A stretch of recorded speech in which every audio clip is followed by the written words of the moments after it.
Hi, నేను మీ ఏంటి specialist doctor Mrudula. ఈరోజు మనతో ఉన్నారు my friend, colleague and paediatrician and also an asthma and allergy specialist doctor Yojitha. Hi. Hi. Thanks for having me. Yes, welcome and we're so happy you're here. So ఏం మాట్లాడుకుంటున్నాం ఈరోజు మనం?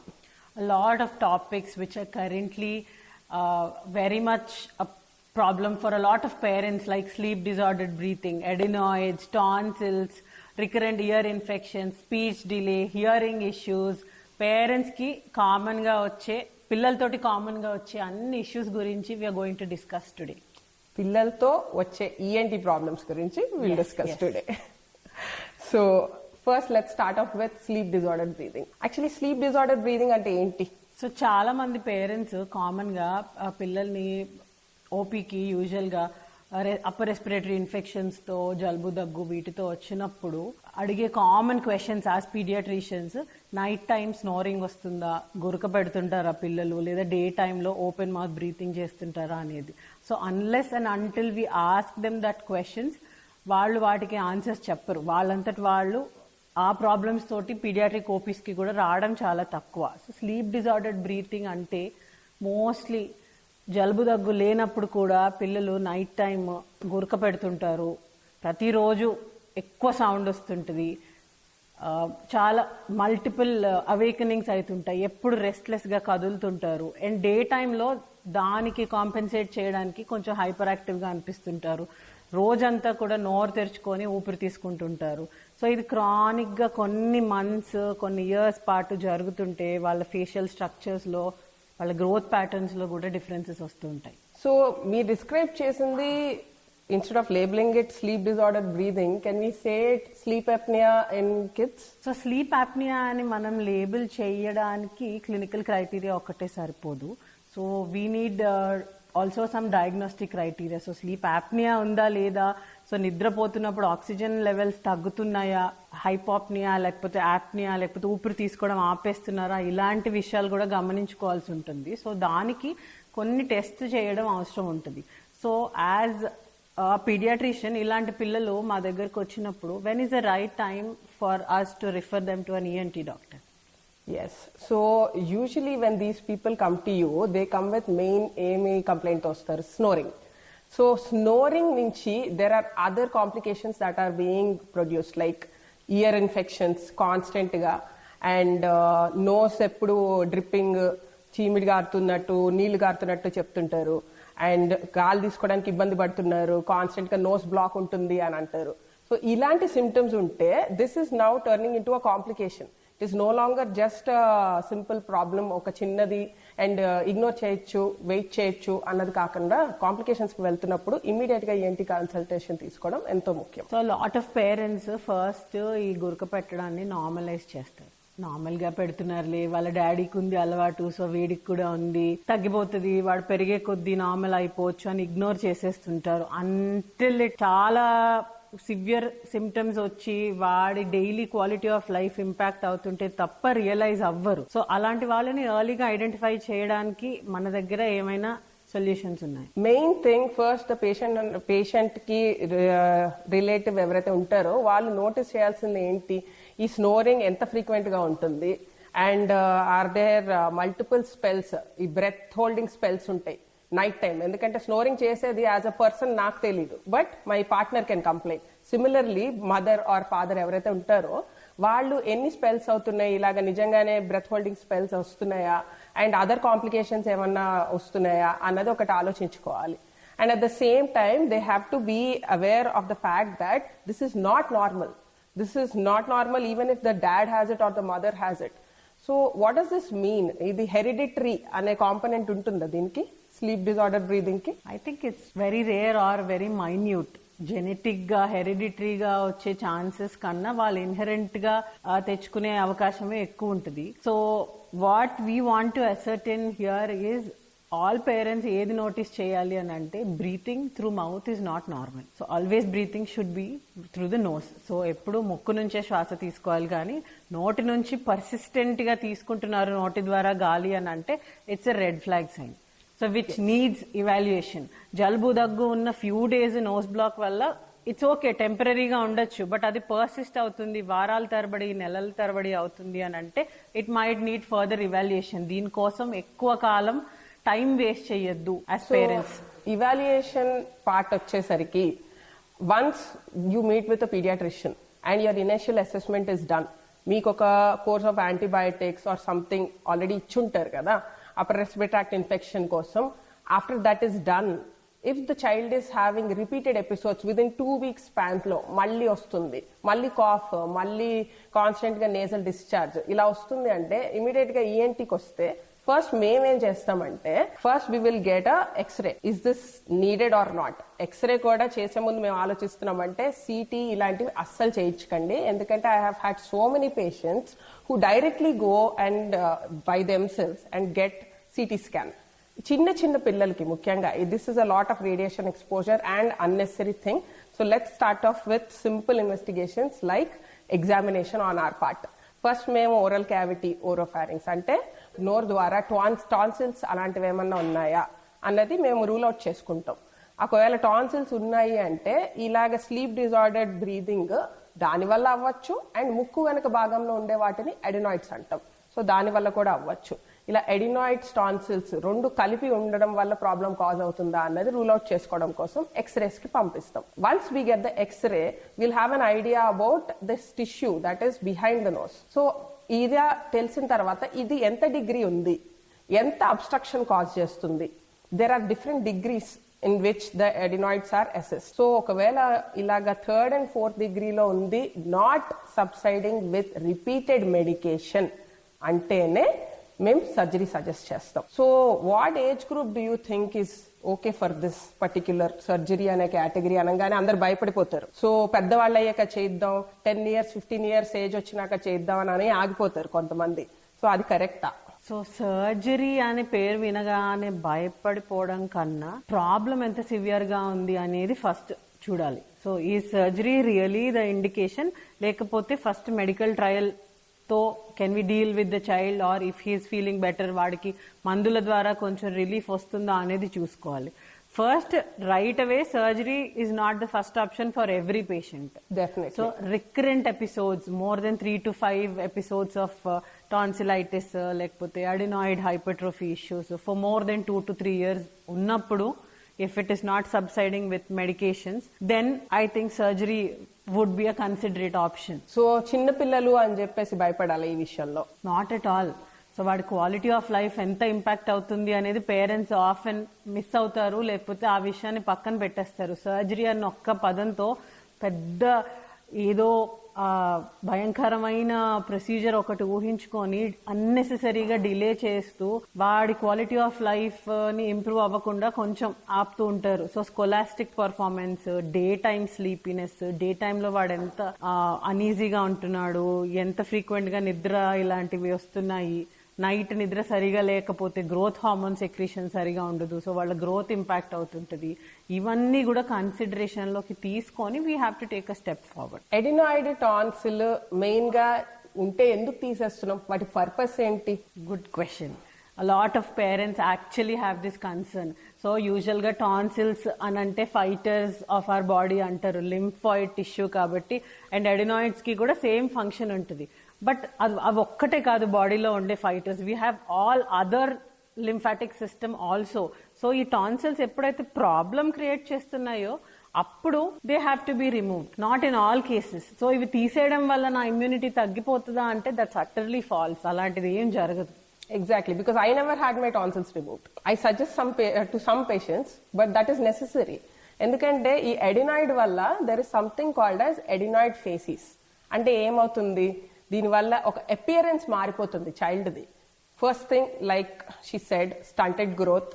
There is always a problem of appearance as such, overcrowding of teeth, malformation of jaw, and there is also something called as కోలమొహం అంటారు కదా, అలాగే elongated dull looking appearance ఒకటి వస్తుంది face లో. Apart from these also, since poor quality of sleep, poor performance in school.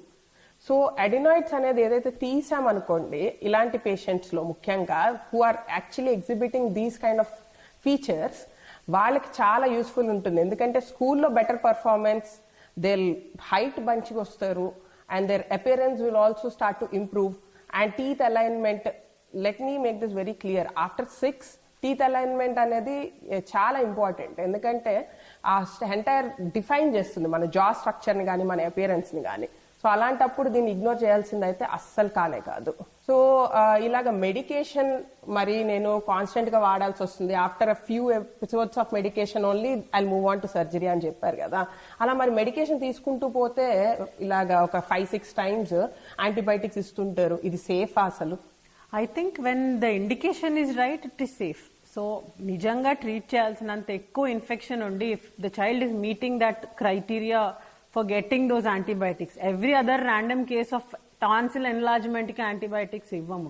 So just because the tonsils are large enough doesn't mean that they are infected. So if they're truly infected, danko criteria untadi. So the treating physician should take that criteria into consideration and then go ahead and give antibiotics. So exactly. ఎందుకంటే నా దగ్గర కొంతమంది patients వచ్చారు, ఇలా నోరు తెరిచి చూసుకున్నామండి, కనిపిస్తున్నాయి tonsils అనుకుంటా, సో అందుకనేసి మందులు తీసుకుని వాడేసాము, ఇక్కడ ఫార్మసీకి వెళ్ళి కన్సల్ట్ చేస్తే వాళ్ళు ఎవరో ఒకరు ఫార్మసిస్ట్ ఇచ్చాడు అని చెప్పేసి అంటారు. That is not at all safe. ఎందుకంటే యాంటీబయాటిక్స్ లాంటివి ఊరికూరికే ఫిజిషియన్ ఇవ్వరు ఎప్పుడైనా కూడాను. So always make sure to consult a specialist, paediatrician అవ్వనివ్వండి లేదా ఈఎన్టీ స్పెషలిస్ట్ అవ్వనివ్వండి, because we know what is better and what is important for the child. So let's move on to medical management for adenoids or tonsils. What exactly are we doing here? So yeah, right away X-ray చూసిన తర్వాత grade 3, grade 4 adenoids ఉందని ఆ ఎక్స్రేలో report చూసి చాలా మంది parents panic అయిపోతుంటారు. So grade 3, grade 4 by default doesn't mean that you straight away walk into operation theatre and get them removed. So first medical trial of treatment అనేది ఉంటుంది. దానికి we use certain medications which help in shrinking the adenoids to some extent. So కొంతమందికి బాగా help అవుతాయి to control the recurrences. So వాటిలో mainstay of treatment వచ్చేసి steroid nasal sprays. Steroid spray safe ఆ kids కి? Steroid అనగానే parents భయపడిపోతారు. That is another common misconception. Steroids కి ఉన్నంత నెగటివ్ పబ్లిసిటీ ఏ అదర్ డ్రగ్ కి కూడా లేదు చెప్పాలి అని అంటే. మా యూజువల్ గా మన మెడికల్ ఫీల్డ్ లో స్టీరాయిడ్ అనగానే దాన్ని అబ్యూస్ చేయడం ఎక్కువే, దాన్ని తిట్టడం ఎక్కువే, దాన్ని వాడడం కూడా ఎక్కువగానే చేస్తుంటారు యూజువల్ గా చాలా మంది. సో స్టీరాయిడ్ స్ప్రే విషయానికి వస్తే we're just using it locally, only nose లో నేసల్ టిష్యూ మీద మాత్రమే యాక్ట్ చేసేటట్టు వాడుతున్నాం కాబట్టి వాటికి చాలా తక్కువ సిస్టమిక్ అబ్జార్ప్షన్ ఉంటుంది. అంటే రక్తంలో కలిసే ఎబిలిటీ దానికి చాలా చాలా less and it is safe for kids to use it. So oral గా ఇవ్వట్లేదు మనం వాళ్ళకి, టాబ్లెట్ రూపంలో సిరప్ రూపంలో ఎక్కువ కాలం ఇవ్వట్లేదు కాబట్టి for using it for at least say 2 to 3 months it is a safe measure for treating adenoids in the first line. Yes. So this is what I want to focus on, because after a trial of medical management, then only we move on to surgery. So surgery related questions emuntai patients ki? So before going into surgery related questions, Dr. Mridula, I have a question for you. So nasal spray ani ivagane parents andaru usual ga ప్రతి ఒక్క nasal spray ఒకటేలాగా administer చేస్తుంటారు ముక్కులో. Is that correct? So saline drops వేసినట్టే steroid drops కూడా వేసే అలా spray, లేకపోతే should they follow certain special technique దానికి? That is a very good question because it actually gives you good information. So saline nasal drops వేసేటప్పుడు child laid down position లో పెట్టి కొంచెం హెడ్ టిల్ట్ చేసి డ్రాప్స్ వేస్తాం. These are just 2 drops on each side. And then once you are done, pinch the nose a little. కొంచెం pinch చేసిన తర్వాత you're done. Whereas nasal spray ఇచ్చినప్పుడు, ముఖ్యంగా స్టెరాయిడ్ నేసల్ స్ప్రే ఇచ్చినప్పుడు, you don't want it to be focused on your nasal septum. Septum అంటే ఈ మధ్యలో partition. So దాన్ని ఎలాగంటే కొంచెం సైడ్ కి టిల్ట్ చేసి, side of the nose tilt చేసి నాసిల్ ని, then you will start to administer. So that way you are not affecting the septal mucosa. ఏదైతే లైనింగ్ ఉంటుందో దాని డ్యామేజ్ అవ్వదు. At the same time drug is efficiently delivered. అది వెనక వరకు reach అయ్యేటట్టు ఉంటుంది. So that is how administration differs. So మీరు whenever you're taking a medication, మీరు ఫిజిషియన్ ని అంటే ఈఎన్టీ స్పెషలిస్ట్ ని కానీ పీడియాట్రిషియన్ కానీ కలిస్తే ఎలా వేసుకోవాలో కూడా క్లియర్ గా అడ్మినిస్ట్రేషన్ చెప్తారు మీకు. Whereas మీరు ఓవర్ ద కౌంటర్ తీసుకుంటే that is not the case, and this actually causes real life damage to your septum. So that is a very important thing ఇక్కడ మెడికల్ మేనేజ్మెంట్లో. సో సర్జరీ విషయానికి వస్తే, so adenoids, tonsils remove చేయాలని చెప్పారు మాకు doctor అని చెప్పి పేరెంట్స్ పానిక్ అయిపోతుంటారు. ఎందుకు అని అంటే వాళ్ళకి సర్జరీ అనగానే గుర్తొచ్చేది ఎనెస్థీషియా, పెద్ద మత్తిస్తారు, దాని తర్వాత సూచర్స్, పెద్దగా కోతలు ఉంటాయి, కుట్లేస్తారు, ఇది భయం. తర్వాత చైల్డ్ ఆ పెయిన్ తో ఎలా డీల్ చేస్తాడు, అసలు తట్టుకోగలుగుతాడా ఫస్ట్ ఇంత పెద్ద ఆపరేషన్ అని చెప్పి అదే ఫస్ట్ అడిగే క్వశ్చన్స్ మోస్ట్ పేరెంట్స్. సో వాళ్ళ భయం కరెక్టేనా? So yes, partly yes, but the thing is, this is the age that we actually go for surgery. Adenotonsillectomy and surgery edaithe untundo, this is usually done between 4 to 12 years of kids. So it is absolutely safe. And the thing is, like anesthesia yokka drug effects, they will be like minor dose testing చేసిన తర్వాత we will go for anesthesia. And anesthesia ఇవ్వడం వల్ల child is definitely more relaxed, pain is less, post operative గా కూడా recovery is good. So anaesthesia ఇవ్వడం వల్ల major problems కన్నా కూడా this is like a calculated risk, because ENT అనేది mainly this is to improve the quality of life. It's not an absolute indication. అందుకని చెప్పేసి overlook చేయడం కూడా చాలా easy. But how good is your quality of life అన్నది determine చేస్తుంది. This surgery is helpful that way. And కుట్లు అవి అంటే దీనికి కుట్లు ఉండవు, ఏమి ఉండవు, నోరు తెరిచి ఆపరేషన్ చేస్తాము. we will be able to access both the tonsil and the adenoid simultaneously, and so that way there are no external scars or anything. బయటకి ఏమీ కనిపించదు. చైల్డ్ అబ్సల్యూట్లీ చూడడానికి ముందు ఎలా ఉంటారో చైల్డ్ బయట తర్వాత కూడా అలానే ఉంటారు. There is no difference whatsoever. So like I said, it's a calculated risk, but it's a risk worth taking అన్నది నేను చెప్పగలను. సో చాలా మంది పేరెంట్స్ కి ఇంకో కామన్ క్వశ్చన్ ఏంటి, వాళ్ళు అక్కడ ఇక్కడ వినుంటారు, ఒక్కసారి టాన్సిల్స్, అడినాయిడ్స్ తీసేస్తే సర్జరీ చేసి అవి మళ్ళీ మళ్ళీ పెరుగుతూనే ఉంటాయి, సో అనవసరంగా ఎందుకు సర్జరీ వరకు వెళ్ళారు అని వాళ్ళకి సలహా ఇస్తుంటారు ర్యాండమ్ పీపుల్ వచ్చి. అది కరెక్టా? Recurrence is a very very minor possibility అండి. Once we remove it, tonsil కానీ అడినాయిడ్ కానీ మొత్తం పెరిగిపోవడం అనేది చాలా రేర్, తగ్గదు. And even if a small tissue's left behind, అది ముందు కాజ్ చేసినంత ప్రాబ్లమ్స్ కాజ్ చేయదు కూడా. సో ఆ రికరెన్స్ అనే దాని గురించి ఒక్కటే మైండ్ లో పెట్టుకుని సర్జరీకి వెళ్ళకపోవడం అనేది it's not a good thing, because overall child improvement, development ని అది ఎఫెక్ట్ చేస్తుంది. రికరెన్స్ గురించి వర్రీ అవ్వాల్సిన అవసరం లేదు. So first initial medical management in any case, వాళ్ళ సివియరిటీని బట్టి, వాళ్ళకి వచ్చే రికరెన్సెస్ ని బట్టి, వాళ్ళకి వచ్చే number of episodes per year అవి ఎంత సివియర్ గా వస్తున్నాయి అనే దాన్ని బట్టి బేస్ చేసుకొని అదే ఆ గుడ్ క్యాండిడేట్ ఫర్ సర్జరీ అనేది డిసైడ్ చేసుకోవడం జరుగుతుంది. సో ప్రివెన్షన్ పార్ట్కి వస్తే మీరేమైనా మెజర్స్ చెప్తారా? How do you want to prevent repeated adenoid hypertrophies, లేకపోతే రికరెంట్ టాన్సిలైటిస్ ఇలాంటివి రాకుండా ప్రివెంటివ్ మెజర్స్? సో ఇక్కడ the only thing I can say is like upper respiratory tract infections కొంచెం కంట్రోల్డ్ గా ఉంటే, ఇన్ఫెక్షన్స్ తక్కువ ఉంటే, then there is a possibility that the child might not land up in further complications, developing repeated episodes kani. But a child who is already prone for this is definitely bound to end up with grade 4 adenoid or grade 4 tonsillitis, which then is again an indication for surgery. How else can we do this? What is your perspective? So usually preschool going children, say 3 to 5 years మధ్యలో ఉన్న వాళ్ళకి common గా వచ్చేదే viral upper respiratory tract infections. So how do you prevent it? అవి రాకుండా complete గా ఆపలేము, కాకపోతే we need to build up the child's immunity. వాళ్ళకి మంచి నిద్ర ఉండేటట్టు చూడాలి. We need to give them good nutritious diet. Sleep and diet are the first important factors. అదే ఇంకా చిన్నతనంలో చూస్తే breast feeding for long term. So breast feeding వల్ల కూడా ఈ రిస్క్ అనేది కొంచెం తగ్గుతుంది. దాని తర్వాత ఇయర్లీ ఫ్లూ వ్యాక్సినేషన్. సో తప్పనిసరిగా ఈ ఇయర్లీ ఫ్లూ వ్యాక్సినేషన్స్ తీసుకుంటుంటే ఈ రికరెంట్ వైరల్ ఇన్ఫెక్షన్స్ వల్ల కొంచెం వచ్చే ఈ అడినాయిడ్ టాన్సిల్స్ ఇంపాక్ట్ కొంచెం తక్కువగా ఉంటుంది. కానీ there is no way to completely avoid this or that. So it has to be a collaborative approach, and it has to go through your pediatrician and your ENT surgeon. So do not neglect that. So now we are going to be discussing about speech delay and hearing loss in children. So doctor Mridula, కొంతమంది పిల్లలకి ఒక label ఇస్తారు, వీడు పుట్టడంతోనే మూగవాడు, వీడికి అసలు పుట్టడంతోనే మాటలు రాలేదు అనేసి చెప్తారు. అది ఎంతవరకు కరెక్ట్? సో మాటలు రాకపోవడం అనేది majority of the reason is because వాళ్ళకి చెవు వినిపించకపోవడం. చెవులు వినిపించకపోవడం వల్ల వాళ్ళు సౌండ్ జనరేట్ చేయలేకపోతున్నారు. ఎందుకంటే all learning is by imitation. Imitation అనేది మనం చూడడం ద్వారా, వినడం ద్వారా రిపిటేషన్ అన్నమాట.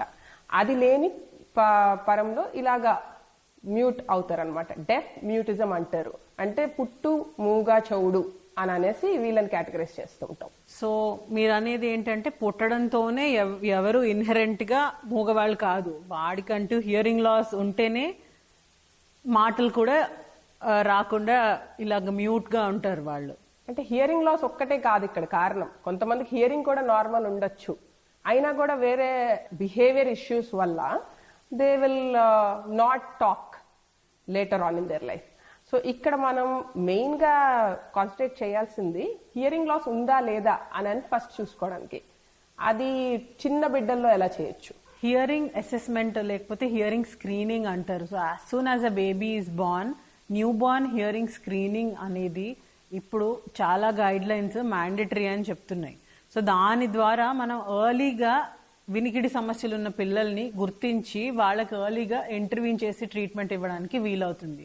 అండ్ నా ఉద్దేశంలో ఇది ప్రతి ఒక్క new born baby after delivery new born screening తో పాటు ఇది కూడా భాగం అవ్వాలి.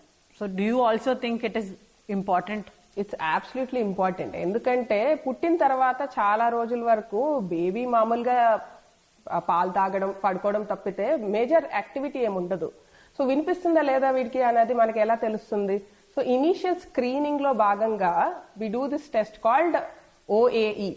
ఈ టెస్ట్ చేయడం వల్ల ఈ స్క్రీనింగ్ లో మనకి బేసిక్ హియరింగ్ ఉందా లేదా బేబీకి అన్నది తెలిసిపోతుంది. బియాండ్ దట్, ఒకవేళ ఇన్ఫాంట్ స్టేజ్ దాటిపోయింది, 30 రోజులు అయిపోయినాయి పుట్టి బిడ్డ, ఆ తర్వాత కూడా సరిగ్గా రెస్పాన్స్ లేదు సౌండ్స్ కి అంటే దెన్ వేరే టెస్ట్ ఉంటాయి. సో ఈ రెస్పాన్స్ లేని దాన్ని పేరెంట్ ఎలా గుర్తించవచ్చు? అంటే కన్ఫర్మ్ గా చెప్పడానికి చాలా కష్టం ఇది గుర్తించడం అనేది.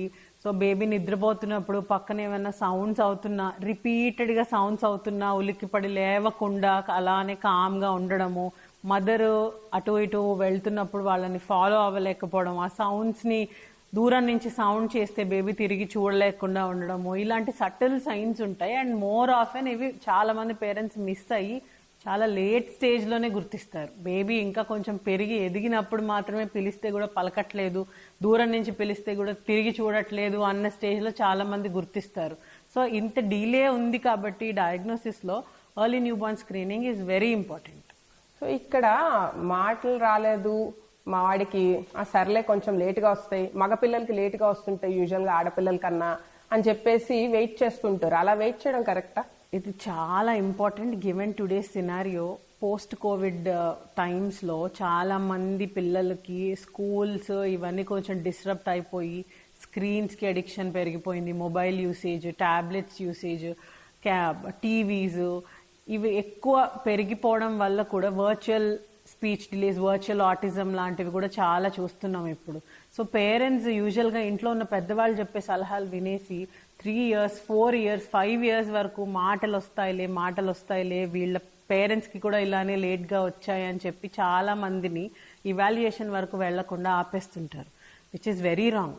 సో డెవలప్మెంట్ పరంగా చూసుకుంటే ఎవ్రీ బేబీకి వ్యాక్సినేషన్ విజిట్స్కి వచ్చినప్పుడు డెవలప్మెంటల్ అసెస్మెంట్ చేస్తాం. సో దానిలో భాగంగానే మైల్ స్టోన్స్ అన్ని డెవలప్ అవుతున్నాయా, హియరింగ్ ఎలా ఉంది, లాంగ్వేజ్ ఎలా ఉంది, ఇవన్నీ కూడా అసెస్ చేస్తుంటాం. సో ప్రతిదానికి ఒక అప్పర్ లిమిట్ ఉంటుంది. సో 2 ఏళ్లు దాటినా కూడా ఆ బేబీ ఒక 2-3 పదాలు కూడా మాట్లాడలేకపోతున్నాడు, మనం చెప్పేవి అర్థం చేసుకోలేకపోతున్నాడు, లేకపోతే అసలు వాడి చిన్న అమ్మ నాన్న ఇలాంటి పదాలు కూడా మాట్లాడలేకపోతున్నాడు అన్నప్పుడు డెఫినెట్లీ అదొక red flag. So speech evaluation చేసుకొని వీడికి నిజంగా డిలే ఉందా లేకపోతే కొంచెం లాగ్ లో ఉన్నాడా అనేది తెలుసుకొని దాన్ని డీల్ చేయడం is a better option. So speech delay అంటే ఇందులో ఇవాల్యుయేషన్ అని అన్నారు కదా, అది మెయిన్లీ మా సైడ్ నుంచి అయితే దేర్ ఇస్ ఆడియోమెట్రిక్ ఇవాల్యుయేషన్. కొంచెం పెద్ద పిల్లలకి చేసేది ఏది అంటే బేరా అని అనేసి చేస్తారు అనమాట. అది బేబీని సెడెక్ట్ చేసి will do the procedure. It's entirely safe and it's important assessment కోసం. So once we have ruled out ఈ బేరాలో కూడా హియరింగ్ లాస్ లేదు అని అనుకుంటే, then we will look into other issues, behaviour issues అంటారు వాటిని. సో బిహేవియర్ ఇష్యూస్ అంటే what are they? Speech delay ఉన్న కిడ్స్ లో ఓకే, హియరింగ్ నార్మల్ గానే ఉంది, వినిపిస్తుంది, కానీ వాడికి మాటలు చెప్పడం రావట్లేదు, ఎక్స్ప్రెసివ్ లాంగ్వేజ్ రావట్లేదు అన్నప్పుడు మల్టిపుల్ బిహేవియర్ ఇష్యూస్ ఉంటాయి.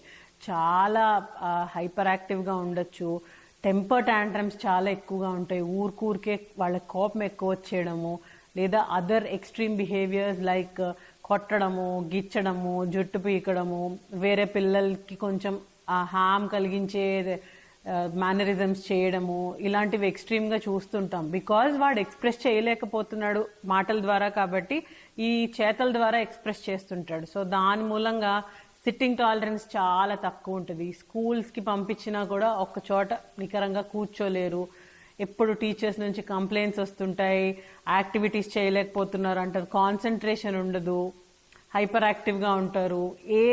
ఒక చిన్న యాక్టివిటీ ఇచ్చినా కూడా అది కంప్లీట్ చేసే వరకు కూడా ఆగలేరు. సో మల్టిపుల్ బిహేవియరల్ ఇష్యూస్ ఉంటాయి.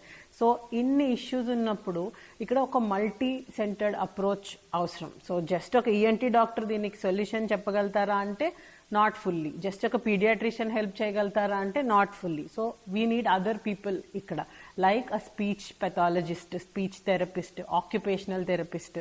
సో వీళ్ళందరినీ కూడా developmental paediatrician, psychiatric approach also is important ఇక్కడ. పీడియాట్రిక్ సైకియాట్రిస్ట్ కూడా place a very crucial role. So ఎవరి దగ్గరికి వెళ్ళాలి అని కూడా పేరెంట్స్ ఈ సతమతపడి చాలా సార్లు దే ఆర్ లాస్ట్. నా దగ్గరికి యూజువల్ గా వస్తారు, ఫస్ట్ వచ్చేది యాక్చువల్గా నా దగ్గరికి స్పీచ్ డిలేతో, ఎందుకంటే మాట, స్వరం అని అనేసరికి గొంతు గుర్తొస్తుంది. సో నా దగ్గరకు వచ్చే పేషెంట్స్ ని నేను ఫస్ట్ ఇలానే క్లియర్లీ అసెస్మెంట్ చేయాలి అంటే స్పీచ్ ఒకటి కాకుండా హియరింగ్ అసెస్మెంట్ కూడా చేపిస్తాను. సో అలాగ బేరా అది రూల్ అవుట్ చేసుకున్న తర్వాత ఫన్స్ ఐ హావ్ డిసైడెడ్ కి ఇది హియరింగ్ ఇష్యూ కాదు అంటే then I will think about sending them to paediatrician or paediatric psychiatrist or developmental paediatrician. So once that is done, ఇది కన్సిడరింగ్ బిహేవియర్ ఇష్యూస్ ఉన్న వాళ్ళకి. ఒకవేళ అలా కాదు, హియరింగ్ లాసే ఉంది నిజంగానే పిల్లలకి అంటే వాళ్ళ ఏజ్ కన్సిడర్ చేసి వాళ్ళ వొకాబులరీ, వాళ్ళ సౌండ్స్ ఎంతవరకు ఉన్నాయి అన్నది అసెస్ చేసి then I will think about surgical management, if surgical management will actually help. So only hearing loss ఉంది అని అంటే హియరింగ్ లాస్ కి కూడా మల్టిపుల్ కాజెస్ ఉండొచ్చు కదా doctor Mrudula? Like we discuss like repeated ear infections, చెవిలో నీరు చేరింది, ఇన్ఫెక్షన్ వచ్చింది, చెవిలో పొరలో కొంచెం డ్యామేజ్ ఉంది, దానికి రంధ్రం పడింది అని ఇలాంటి వింటూ ఉంటాం యూజువల్ గా. సో అవి కూడా హియరింగ్ లాస్ కి ఒక రీజన్ అంటారా? సో ఆల్ దీస్ మీరు మెన్షన్ చేసినవన్నీ టెంపరీ హియరింగ్ లాస్ కాజ్ చేస్తాయి. సో ఇవి పర్మనెంట్ కాదనమాట unless they are neglected. So ఇప్పుడు టెంపరీగా డెవలప్ అయిన నీరు అది నేను మెడికేషన్ ఇవ్వడం వల్ల చాలా మట్టుకు సార్లు రిజాల్వ్ అయిపోతుంది. ఆ ఇయర్ డిశ్చార్జ్ కానీ లేదంటే నీరు చేరడం కానీ ఏదన్నా కూడా ప్రాబ్లమ్స్ రిలీవ్ అయిపోతున్నాయి అనుకోండి మెడికేషన్ తో, దాన్ని టెంపరీ అంటాం. ఎందుకంటే ఆ పర్టికులర్ టైం పీరియడ్ లో, ఇన్ఫెక్షన్ ఉన్న టైం పీరియడ్ లో ఇయర్ బ్లాక్ ఉంటుంది, వాళ్ళకి సరిగ్గా వినిపించదు. మేబీ గట్టిగా అరిచాను అప్పుడు పలికారు, లేకపోతే టీవీ చూస్తున్నారు పట్టించుకోవట్లేదు అని అనేసి అంటారు పేరెంట్స్ చాలా మంది. సో అలాంటప్పుడు preventable and temporary hearing loss causes అవి మేనేజబుల్. ఒకవేళ అలా కాదు అంటే నెక్స్ట్ లెవెల్ ఆఫ్ మేనేజ్మెంట్ కి వెళ్లాల్సి వస్తుంది.